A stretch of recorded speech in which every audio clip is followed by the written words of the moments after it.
Ano ba ang dapat nating gawin kung hindi natutuloy ang mga plano natin sa buhay? Welcome mga katropa sa ating bagong episode ng Hey Coach AJ. Samahan nyo kami ni Arlene sa pagbisita namin sa Acacia Hotel sa Davao City kung saan natin sasagutin ang napakahalagang tanong na yan sa buhay natin. Panoorin nyo rin ang mga konting iglap ng buhay ko bilang isang motivational speaker at mga di masyadong nakakatuwang kabanata sa mga lakad ko. Halika na mga katropa, kwentuhan tayo!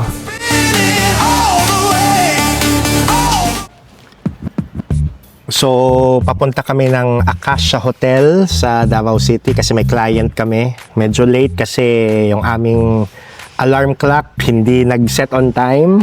Pero kaya pa naman. Basta mabilis ako mag-drive. So anyway, kita-kita sa Acacia Hotel.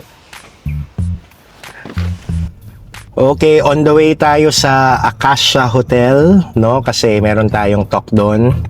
Hindi pa naman tayo late, pero hindi hindi ang tawag doon? Yung alarm. hindi nag-alarm, Pero hindi nag-sound buti alarm. ano na lang, natural na early risers kami, charot. So going to Acacia, no, magse-set up kami doon and excited to see our friends na nag-invite sa atin for their yearly talk. So see you. Morning, sir. Morning. Morning, ma'am.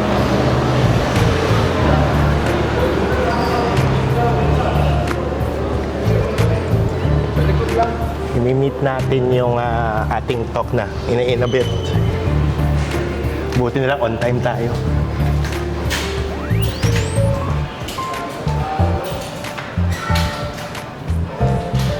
Mayroon pa naman tayo eh. May mga 20 minutes to prepare. At yun ang famous last words. Kasi nung pag-akyat namin doon sa venue, walang tao. Takot ako na baka maling venue pala ang napuntahan namin ni Arlene. Pero, tinawagan ko naman sila.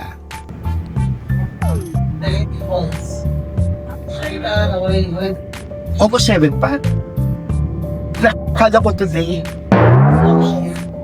Hindi ko yata na-receive sa email. Yeah, it's okay, it's okay.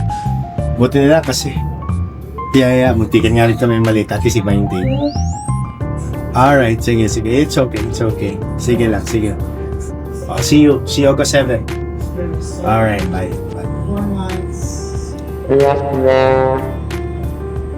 At ayun, nag-reschedule pala ng date ang mga kaibigan natin. Hindi ko nakita sa huling email na sinend nila sa akin. Anong gagawin ko? Okay lang.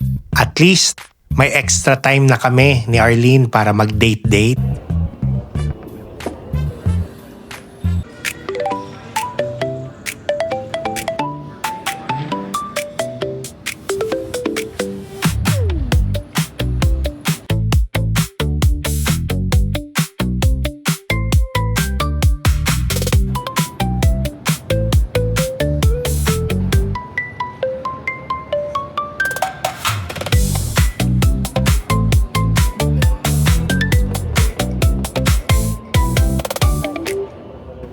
Okay, so dahil hindi natuloy ang ating engagement for today, na hindi naman nila kasalanan, kasalanan ko. No? Dapat gawa tayo ng mga list ng mga kasalanan. Lahat ng mga kasalanan ng isang speaker, kapalpakan. No? So, nag-date na lang kami. Morning day. Thank you, baby. Diba? So, at least maganda kasing lugar, Acacia Hotel. No, talagang napakagandang lugar niya for conventions, for meetings, for conferences or trainings. Actually, ilang beses na ako dito. Kaya talagang sure ako na napaka-ideal na place na to. Kung naghahanap kayo ng mga training places, ito, perfect to sa Davao City. No, so, yun, date tayo. So, may, anong feeling na na wala palang event ngayon? At first, natakot ako kasi nga, baka nasa maling location. Tapos, Oo, akala ninervous ako doon. Baka yung, alam mo yung kailangan pa nating tawirin ng dagat yung sa Tagum pa lang venue, no? Or Kami lang Samal, nangyari, mga or Samal, tapos alas 9 na. Oo. Partida pa yan, na late. Hindi naman na late, pero late tayo nagising kasi yung alarm hindi Hindi nag-work. nag-work. So yung alarm mismo nagsasabi, "Hoy, walang ano Kaya ngayon." nga, dapat pala yun na pala yung ano. It's a sign. It's a oo. sign. Kaya hindi tumunog yung alarm. Oo. Wala pala talagang Panic kaya kami kanina dahil lumagpas ng alarm, talagang takbo, tapos sa dulo, ganito ang nangyari. Pero again, wala namang problema, diba? Yeah. At least nakapag-late. Kasi na-realize ko, babe, diba? Kung ano man yung minsan mga plano natin sa buhay, or plano sa whatever, hindi lahat nasusunod. We are expecting something to happen, pero if it didn't, of course, nakaka-disappoint. Diba? Kunwari, may plano ka sa career mo, or yung mga simpleng bagay, yung mga lakad na hindi natuloy, or something like that, no?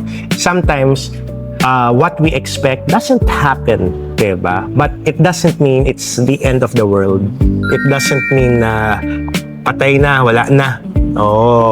Ano na. Kasi sometimes, iba ang tawag dyan. Sometimes, your delays are redirections. Yeah, tama. O your redirections, diba? So, ganun din sa buhay natin. Kunyari, may plano ka na, itong gusto kong gawin sa buhay ko na A or B, or ito yung project na gusto kong gawin, A, going to B. Then sometimes it doesn't happen. And of course, it's normal na talagang we will feel bad about it, ma-disappoint tayo, no? Ma-disappoint tayo. Pero sometimes, it needs to happen because something better may be coming. Yeah. Kaya hindi dapat yung ating default na mindset pag ganun ang nangyari sa atin, surrender na agad. Ganun. Sometimes, it needs the right ingredients. You might have prepared well. Tayo, nag-prepare well naman tayo. True. Diba? You might have thought of it well. Diba? And lahat na ng logistics nandyan. Pero there's another element na napaka-crucial, which is time.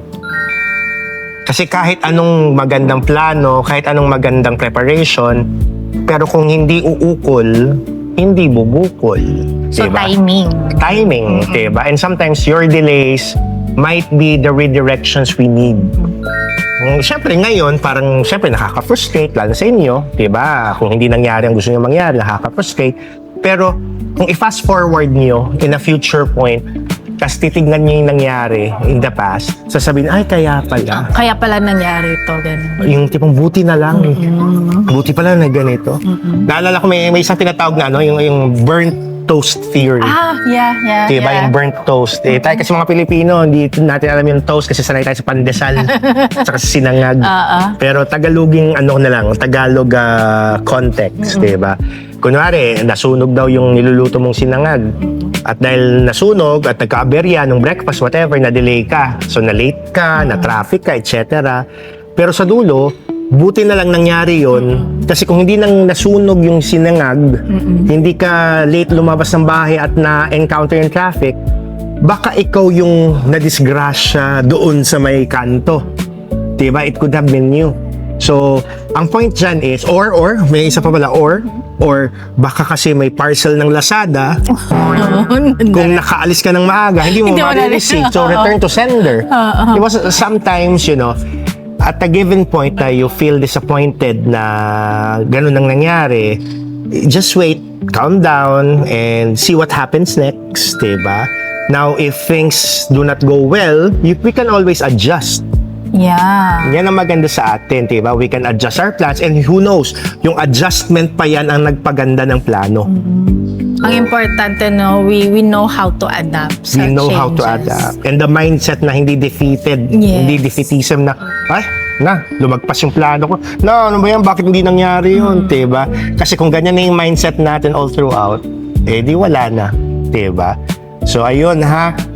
So, kung ano man ang delays na nangyayari sa buhay natin, kalma lang tayo.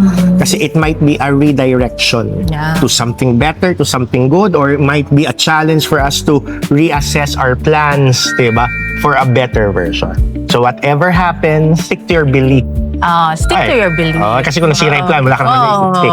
Pero stick to your mindset, stick to your belief na things will get better kahit may mga delays. And cling on to hope na better things are coming. better things are happening. Kaya yung mga nanonood dyan, ha?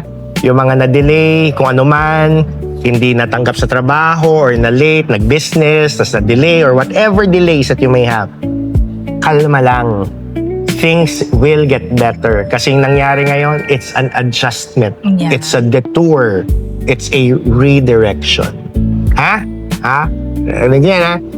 So, ibubuffet na lang namin to sa mga ano, Mamay. sa mga kikiam, sa pare, Turo-turo. sa turo-turo. Maganda lang yung lugar, syempre, pero mahal. So, mag-feeling mayaman kami ngayon. Pero in a bit, Turo-turo. Ayun. tuturo-turo na. Naka-quote pa din ako. In fairness, magko-quote pa rin ako sa turo-turo, ha? Salamat sa kwentuhan mga katropa. Sana kahit man lang sa aming munting kapalpakan ay may nakuha kayong kaunting aral. Salamat ulit sa Acacia Hotel Davao. Ang babait ninyo. Kaya kita-kits ulit mga katropa sa susunod na episode ng Hey Coach AJ.